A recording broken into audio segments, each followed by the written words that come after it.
Sochiinuuti amanxiyyeeffannoo Israa'el irratti haleellaa diroonii banuu beeksise. Gabaasni halkan walakkaa hagayya 13 Teheraan Taayims qabatee ba'e akka agarsiisutti sochii waraanaa Yaman Israa'el keessa iddoowwan ijoo 4 irratti haleellaa diroonii qindoominaan raawwachuu mirkaneesseera.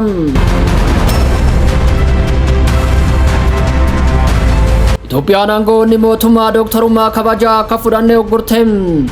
Gabaasni Tiyoona Gaarii hagayya 13 bara 2025 qabatee ba'e akka mul'isutti Ministeerri barnootaa qajeelfama haaraa baaseen qondaalota mootummaa fi kaadhimamtoota manneen hojii mootummaa tajaajilan digirii dooktoreetii kabajaaf akka hin kaadhimamne dhorke.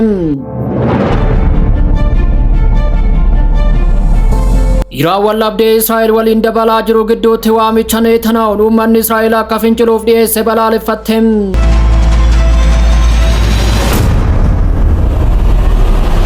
Yaman balaa doonii lammiilee Itoophiyaa 90 ol ajjeeseen booda daddabarsa godaantotaa irratti tarkaanfii fudhachuu jalqabde.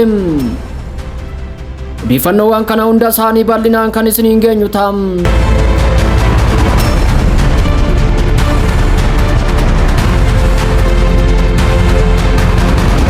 Itoophiyaan aangawoonni mootummaa dooktarummaa kabajaa akka fudhanne uggurte.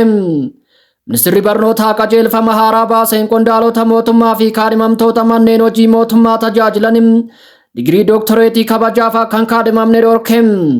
Qajeelfamni ministeerri barnootaa Piroofeesar Biraanuu Naggaa adoolessa 23 mallatteessan kun yoo xiqqaate barnoota baachii 8 yoo eebbisiise sagantaa PhD yoo raggaasisee fi ulaagaalee barnootaa beekamtii qaban yoo guutan malee yuunivarsiitiiwwan dooktarummaa kabajaa akka hin kennines dhorkeera. Kana jechuun dhaabbileen haaraan kanneen akka yuunivarsiitii Salaalem, Dambidolloo, Magdallaa, Hambaa, Raayyaa fi Dabaarqi yeroo ammaa ulaagaa guutuu hin qaban jechuudha. Qajeelfamni kun dabalataan hojjettoonni yeroo guutuu fi hooggantoonni dhaabbilee barnoota olaanoo kabaja kana osoo tajaajilarra jiranii akka hin argannes dhorkeera. Fudhattoonni maqaa dooktor jedhu dhaabbata badhaasaa kanaan alatti fayyadamuu dhiisuu danda'u. Ministeerichi seerri kun qulqullina kabaja barnoota fi namoota dhuunfaa badhaasni maluuf dhaabbilee amanamoo qofaan akka kennamu mirkaneessuuf kan yaadame ta'uu dubbate.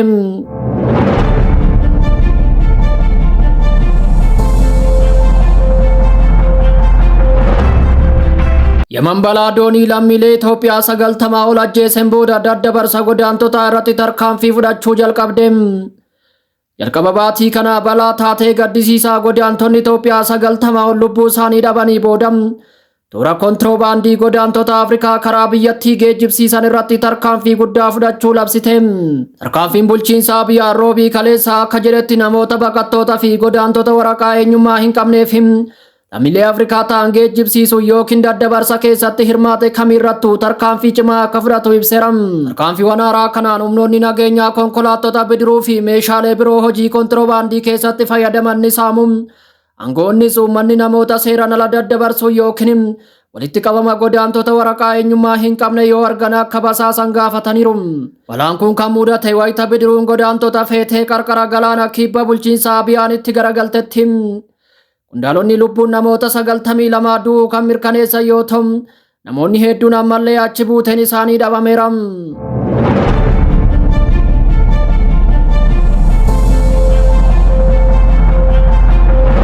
Sochiinuuti amanxiyyeeffannoo Israa'el irratti haleellaa diroonii banuu beeksise. Gabaasni halkan walakkaa hagayya 13 Teheraan Taayims qabatee ba'e akka mul'isutti sochii waraanaa Yaman Israa'el keessa iddoowwan ijoo 4 irratti haleellaa diroonii qindoominaan raawwachuu mirkaneesseera. Dubbii himaanuuti Bergaadeer Jeneraal Yaayyaa Saaree kutaalee adda addaa 4 irratti diroonii 4 guugsuu mirkaneessaniiru. Haleellaan kun iddoowwan akka Haayifaa, Gammoojjii Naajeef, Alshaa fi Beershebaa irratti kan xiyyeeffate ta'uu ibsaniiru. Akka ibsichi jedhutti haleellaan kun kaayyoo isaa galmaan ga'uu mirkaneesseera. Jeneraal Saareen imaammanni Israa'elitti buuftee jirtu biyyoota Arabaa fi Islaamaa hundaaf bu'aa balaa akka fidu akeekkachiisaniiru. Kaayyoo Falastiin balleessuu gara fuulduraatti biyyoota biroo irratti weerara ta'a jechuun yoo biyyoonni sun diddaa Gaazaa keessatti gaggeeffamaa jiru deeggaruuf ammas sochoon sarara ittisaa jalqabaa uumtaa jechuun ibsaniiru.